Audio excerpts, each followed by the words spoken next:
देखिए हम जो कोई बात करें वो इस तरीके से करनी चाहिए। हम लेमैन हैं, हम लोग आवाज उठा सकते हैं, जैसे हमारे साथ दो एडवोकेट हैं। हम अपने आप को कह सकते हैं कि हम मीडिया पे हैं, हमारी बात चल रही है, हम एक नैरेटिव दे सकते हैं, पॉइंट ऑफ व्यू दे सकते हैं। But at the same time देखें, फॉर अस, फॉर मी, मैं आपको जो है ना ये बता दूं कि लॉ हर जगह पे होते हैं। अब उन लॉ को कितना अपहोल्ड किया जाता है ये और बात है। मसलन अब मैं आपको जी पाकिस्तान की जी, एग्जांपल देता हूँ अमिता कि जी, हमारे डॉक्टर साहब अमिता मलिक ने दोबारा ज्वाइन किया, काइंडली जी आप जी उनसे go क्वेश्चन। ahead। जी जी जी मेरा जी जी। क्वेश्चन वही है, क्वेश्चन वही बार बार हमारे जो सामने उठ रहा है अमिता, कि ये जो चूंकि इसमें बहुत ज्यादा वायलेशन है, तो इसमें भारत के अपने कवानीन तो हैं ही है ना, वो उसमें बिल्कुल है। इसमें देखें अब वो अपहोल्ड कितना होते हैं वो आपकी अपनी है, बट वी थिंक के हम तो यही कहेंगे कि भाई हम लोग चूंकि लॉ को फॉलो करते हैं, we should advocate for that.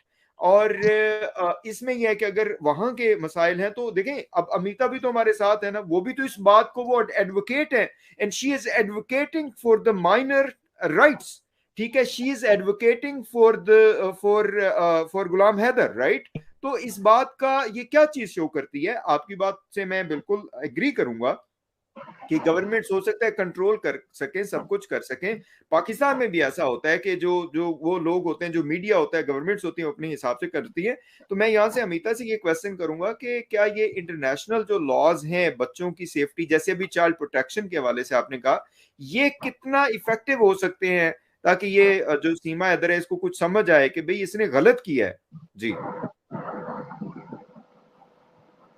देखिए जी सर, मामला कोर्ट में जाता है तो जी। सीमा अपना फेवर रखेगी। उसके पास कहने के लिए यही दो चीजें हैं कि मुझे भारत से प्यार है और मैं सचिन से प्यार करती हूँ। और यस।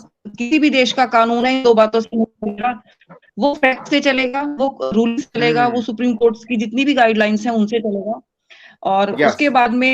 उसके बाद में अब अगर बच्चों को पाकिस्तान डिपोर्ट कर दिया जाता है, अगर बच्चे पाकिस्तान चले जाते हैं, तो सचिन फिर हम्म। सीमा का ये कहना होगा कि मुझे पाकिस्तान में खतरा है, मैं पाकिस्तान नहीं जाऊंगी।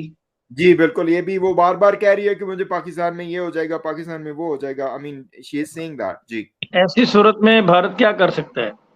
हम्म। तो सर ये मामला ह्यूमन राइट्स का हो जाता है, फिर इसमें ये इंटरनेशनल लेवल का मामला हो जाता है कि एक महिला जो इस अवैध तरीके से भारत गई है और फिर वापस जाना चाहे तो उसकी मान को खत्म हो जाता है।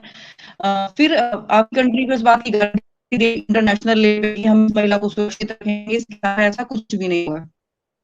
ये मामला सही है। ह्यूमन राइट्स का हो ही रहता और है। जहां तक देखें, जहां तक जुडिशरी का वो है, मैं तो ये समझता हूँ, हम लोग तो ये अपहोल्ड करते हैं कि जो है ना वो अ, मसाइल हैं, ये बात नहीं है। हमारे सारे कंट्रीज में मसाइल हैं माइनॉरिटीज के हवाले से। पाकिस्तान में भी मसाइल हैं, इंडिया में भी हैं, बाकी जगहों पे भी हैं। आपको पता है कि हमारे जो कौन सा वो है कंट्री है जहाँ पे वो एक ह्यूमन राइट्स की बहुत बड़ी चैंपियन थी, वो वहां पे थी, क्या नाम है उनका, वजीर आजम थी, तो उनको हटा दिया गया था, कोई और बंदा आ गया था। तो ये बात नहीं है कि वो कवानीन है। अब वो कितने अपहोल्ड होते हैं, वो हर बंदे का, हर कंट्री का अपना अपना एक तरीका कार है, वो उसके मुताबिक चलते हैं। लेकिन ये है कि हमें, आई वुड से स्पेशली इस मसले के हवाले से ना, मैं जहाँ तक समझता हूँ वो ये है कि अगर ये मसला चल रहा है अदालतों में, अगरचे इसमें काफी ज्यादा प्रेफरेंशियल ट्रीटमेंट नजर आ रही है कि इस साइड पे बड़ी अहमियत दी जा रही है एक इसको, लेकिन कुछ और लोग गए हैं उनको वो स्पेशल ट्रीटमेंट नहीं दी जा रही। एक वो बंदा अभी गया है, अमिता आपको शायद पता चला होगा, आई बिलीव कादर नाम है उसका, या कोई लड़का जो है वो इधर से पाकिस्तान से शायद गया है दुबई के रास्ते, दुबई में उनकी शादी हुई एक इंडियन खातून से, और उसके दो बच्चे हैं, एक बच्चा है, तो वो उसको उन्होंने पकड़ लिया। He is in custody right now. तो और उसके पास वीजा भी है, सब कुछ इस तरह की चीजें हैं। तो ये थोड़ा सा ट्रीटमेंट का है, और इसमें आई डू थिंक के इनवेरिएबली जब हम इस तरह के मिसाइल डिस्कस करते हैं, तो इंडिया पाकिस्तान की जो पॉलिटिक्स है वो बीच में आ जाती है। जैसे अब मोदी जी सरकार का मसला आ रहा है जी, पाकिस्तानी मसाइल आ रहे हैं जी, फला आ रहे हैं जी, फला आ रहे हैं, दैट इज अंडरस्टैंडेबल। लेकिन हमें we have to be careful, जो कि हमारा इसमें वो है थोड़ा सा, मैं समझता हूँ, बाकी आप लोग जैसे मुनासिब समझे। जी जी जी। जी देखिए सर, उसे जी वो मेरा अरेस्ट किया गया है, कस्टडी में है, उसकी जांच चल रही होगी। मैं इस विषय में अभी जब तक कुछ ऑन एयर नहीं आ जाता तो हम कुछ नहीं कह पाएंगे। सामने तो केवल आजकल सीमा का चल रहा है, सुनते हैं, देखते हैं, और सीमा को भी लाइव डिबेट्स में देखते हैं, तो जितना सुन लेते हैं उतना आपस में शेयर कर लेते हैं। आई बिल्कुल सही थिंक बात। That's sufficient for us. बिल्कुल सही बात है। अमिता जी, मेरा आपसे ये क्वेश्चन था कि सीमा हैदर जैसे कि बहुत सारे जराइम, बहुत सारे ऑफेंस करके पाकिस्तान से भारत में गई है। जब कोई शख्स किसी एक स्टेट से ऑफेंस करके दूसरी स्टेट में इलीगल तरीके से दाखिल होता है, तो क्या ये जो यहाँ पे इसने ऑफेंस किए हैं, डेफिनेटली इसकी सजा तो पाकिस्तान की अदालतों में ही होगी, लेकिन अगर ये सारे एविडेंस भारतीय अदालतों में पेश किए जाएं, तो ये कैरेक्टर बिल्डिंग के लिए चीज़ें वहाँ पे इनकी बेस पे कोई इनकी अहमियत होती है भारतीय अदालतों में या नहीं? मेरा आपसे ये क्वेश्चन था। बिल्कुल होती है सर, वो 3 देशों की सुरक्षा एजेंसी को चकमा दे के आई है, और बच्चों को साथ पहले अकेली आई है, 10 दिन तक रह के गई है, फिर प्लान बना के आई है, उसकी फैमिली इसमें इन्वॉल्व है। जब वो 10 दिन तक यहाँ पर थे तो हैदर अली से वीडियो कॉल पे बात करता था, तो उसकी फैमिली ने क्या बताया फिर उसको कि सपना, ये सीमा क्यों नहीं बात कर पा रही है, सीमा बच्चों के साथ क्यों नहीं है? तो कुछ ना कुछ प्लानिंग तो बहुत दिन से चल रही थी ये। बिल्कुल सही तो बात है। अच्छा ये आप क्यों नहीं? जी बिल्कुल, बिल्कुल सही बात है आपकी। अच्छा, आपने थोड़ी देर पहले एक क्वेश्चन किया, तो एक ये बात की थी। फोटोज ये ये जो फोटोज इसने शेयर किए हैं, ये कमरे के हैं, माला डाल रहे हैं, और ऐसे थोड़ा ना कि कोई भी करेगा, आएगा और अपना कि चलो भाई शादी हो गई हमारी और अब हम पति पत्नी हैं। अच्छा, यहाँ पे आज तक भी वो जी, जी। जी यहाँ पे अमिता, मेरा आपने थोड़ी देर पहले एक बात की कि सीमा हैदर का ये कहना है कि वो पाकिस्तान में आज़ाद नहीं थी। तो मुझे एक चीज़ की समझ नहीं आई कि गुलाम हैदर तो जैसा आप सब लोग जानते हैं सऊदी अरब में था।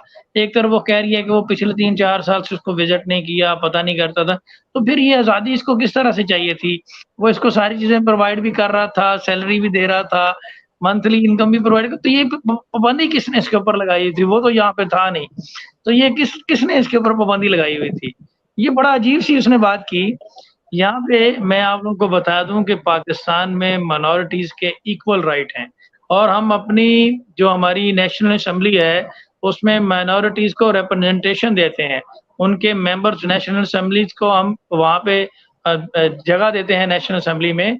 तो इक्वल राइट है। आप यहाँ पे, आपके साथ एक शमशाद साहब इंडियन टीवी में बैठे होते हैं, वो माइनॉरिटीज़ के ही उसमें एमएनए हैं, नेशनल असेंबली के मेंबर हैं। तो आप देखें कि यहाँ पे तो ऐसा कोई मामला नहीं है। अभी इसकी बेस्ट एग्ज़ाम्पल ये है कि इमरान खान साहब के दौर में करतारपुर राहदारी जो है उसको खोला गया, और वहाँ पे कितना पीस प्रमोट हुआ, कितने लोग यहाँ पे आते हैं पाकिस्तान में, और कभी कोई ऐसा इंसिडेंट नहीं हुआ। सब लोग उनसे बड़ा प्यार करते हैं, बड़ी मोहब्बत से पेश आते हैं। तो ये तो इसने अजीब, अब यहाँ पे तो पाकिस्तान की सुप्रीम कोर्ट में औरतें इतनी आज़ाद हैं कि जस्टिस तक बन गई हैं। पहली ख़वातीन जो है वो सुप्रीम कोर्ट की जज आयशा मलिक बन गई हैं, जो सुप्रीम कोर्ट की जस्टिस हैं, हाई कोर्ट में जस्टिस हैं। इसके अलावा आप देख लें कि प्राइम मिनिस्टर रह चुकी हैं ख़वातीन। तो ये कैसे आज़ादी कैसे चाहिए इसको? मुझे ये नहीं समझ आई कि ये पता नहीं कौन-सी आज़ादी चाहिए इसको जो यहाँ नहीं मिल सकी, वहाँ जाके मिली है।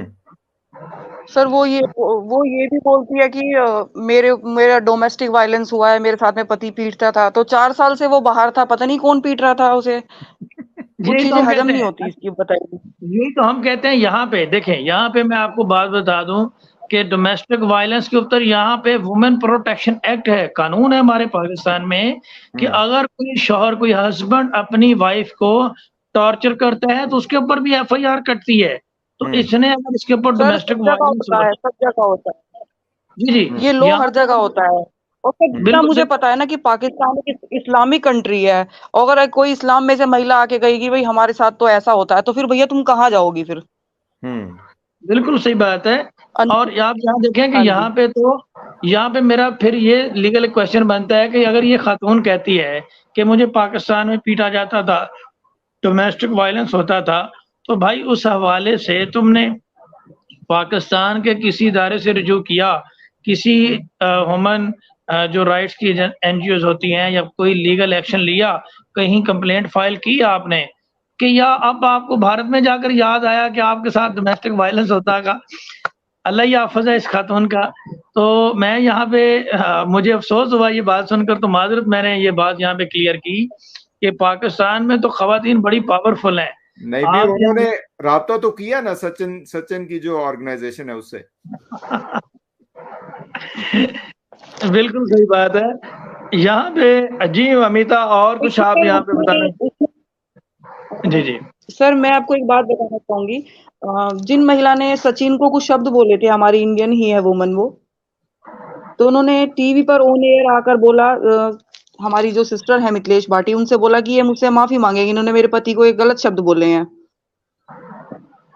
तो उन्होंने तो उसे बोल दिया कि एक पाकिस्तानी महिला है जिसे हमारे देश की नागरिकता तो नहीं है, और हम अपने देश के आदमी को कह रहे हैं, अपने बच्चे को कह रहे हैं, वो कैसे हमसे माफी मांग सकती है? तेरा पति कहाँ? तेरा पति तो गुलाम हैदर है, बिल्कुल ये सही तेरा बात। पति नहीं है भाई। हाँ बिल्कुल, और हम तुझसे कभी भी माफी नहीं मांगेंगे। बिल्कुल सही तो बात है। और आप I have a special question for you. हाँ जी सर, बिल्कुल सब सही बात। मिलके सब, हाँ जी मैं चाहती हूँ कि सब मिलके जवाब दे मुझे इसका। जी सर जी, जी। मेरे ख्याल से कि जी सर, इसकी काफी सारी वीडियोस है, पाकिस्तान में भी डांस करती है। गुलाम हैदर भी बताते हैं कि मैं जो भी मेरी मंथली अर्निंग होती थी, पहले तो मैं रिक्शा चलाता था, मार्बल का काम करता था, उसके बाद मैं सऊदी अरब चला गया, तो जितनी भी इसकी मंथली इनकम होती थी वो इसे भेजता था।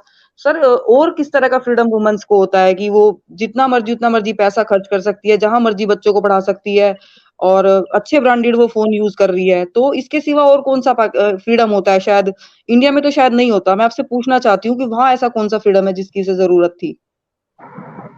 यही तो हम लोग हाँ जी। क्वेश्चन पूछ रहे हैं कि ऐसा कौन सा है। और हमारी खवातीन जो हैं वो घर भी चलाती हैं, वो जॉब्स भी करती हैं, वो हर जगह पे जो उनका राइट होता है। ये बात बहरहाल मैं आपको ओवरऑल बताता चलूं कि कुछ जो अगर आप वेस्ट के साथ कंपेयर करते हैं, जैसे यूरोप है, यूएसए है, यहाँ के लॉज और हैं, यहाँ की जो कानून वो और हैं। इसमें एक बात बिल्कुल मानने वाली है कि जो स्पेसिफिकली खवातीन के हवाले से जो उनकी सेफ्टी है उस पे बहरहाल कंसर्न है। पाकिस्तान में भी है, बाकी जगहों पे भी शायद होंगे कि जो है ना वो आप उसे कहते हैं कि जो अगर कोई किसी की जैसे ऑफिस में कोई खातून को कोई इररिलेवेंट किस्म का माहौल मुहैया है, तो अगर वो शिकायत करेगी तो हो सकता है उसकी वो बात उतनी तक ना आए। लेकिन as compare to USA UK, वहां पे तो ऐसा कोई चक्कर नहीं होता है। तो इस पे हो सकता है थोड़ा बहुत हो, लेकिन एजुकेशन में खवातीन सबसे आगे हैं हमारे। मैं फिजिशियन हूँ, तो मेडिकल कॉलेजेस में इस वक्त 55% खवातीन है जो डॉक्टर्स बन रही हैं, और फिल्म इंडस्ट्री में काम करती हैं। आपको पता है आजकल मीडिया का दौर है, सोशल मीडिया पे हर जगह पे आगे आगे हैं, तो आई डोंट थिंक सो। लेकिन ये चूंकि एक टैबू बनाया हुआ है कि जी वहां पे जी वो पर्दा करवाते हैं, ये करते हैं, ऐसा नहीं है। हमारी जो खवातीन वो अपनी मर्जी से सारा कुछ करती हैं कि जी ये हमने चूज करना है, ये हमने नहीं चूज करना है, that's okay. But at the same time we do have family norms, we do have cultural norms, okay, जो कि हर जगह पे इंडिया में भी हैं, पाकिस्तान में भी हैं। अब खवातीन जो है ना वो हमारा जो आउटफिट है, ये जो इंडिया पाकिस्तान की खवातीन पहनती हैं, वो पूरी दुनिया में बेहतरीन समझा जाता है, जिसपे वो दुपट्टा लेती हैं, सब कुछ करती हैं। दिस इज नॉट, वो लोग कहते हैं जी ये जी पता नहीं इस्लाम ने ऐसा कर दिया, ऐसा नहीं है। आपको पता है कि इंडिया में खवातीन बहुत ज्यादा पर्दा करती हैं, अपने सर पे वो कपड़े लेती हैं, जो मुसलमान भी नहीं होती, तो इसमें कोई वो नहीं है। These are social norms. जी बिल्कुल सही बात है। इसमें मर्चेंट भाई काफ़ी देर से उनका म्यूट है, तो मैं थोड़ी देर बाद उन्हें मौका देता हूँ। तो मैं यहाँ पे हमारी कोशिश है मैक्सिमम कि हम अमीता मलिक को सुने, क्योंकि वो इस हवाले से मोस्ट रेलिवेंट पर्सन है, क्योंकि भारत में मुकीम है। इसके अलावा अगर भारत में गुलाम हैदर जाता है, तो भारत में गुलाम हैदर के लिए क्या-क्या रेमेडीज़ हैं? वो भारत के कानून के मुताबिक क्या-क्या एक्शन ले सकता है? क्योंकि आप तो भारतीय कानून को ज़्यादा अच्छे तरीके से समझती हैं। तो आपकी नज़र में गार्डियन एंड वार्ड एक्ट के अलावा वो कोई कॉन्स्टिट्यूशनल पिटीशन भी फाइल कर सकता है? उसके पास क्या-क्या रेमेडीज़ हैं भारत में? एक्चुअल में सर पहले तो वो पाकिस्तान से ही अप्लाई करें, अपने बच्चों को वहां पर डिपोर्ट कराएं, अगर क्योंकि यहाँ बच्चे से एक्चुअल ही पाकिस्तान के सिटीजन हैं। बिल्कुल सही बात है। और उनका उनका सारा डाटा जो बर्थ और सर्टिफिकेट, उनके देखिए नेशनल अभी वो दोनों आपस में निकाह में है, जैसे गुलाम हैदर ने बताया कि वो दोनों निकाह में है, और अगर वो आगे, अब मुश्किल लगता है जैसे सब कुछ चला इनका रिलेशनशिप चल पाएगा, तो वो डाइवोर्स लें और डाइवोर्स के बाद वो बच्चों की गार्जियनशिप के लिए अप्लाई करें। अभी तो वो अच्छा, दोनों पेरेंट्स हैं, अभी तो जी बिल्कुल सर, मेरा आपसे ये एक बड़ा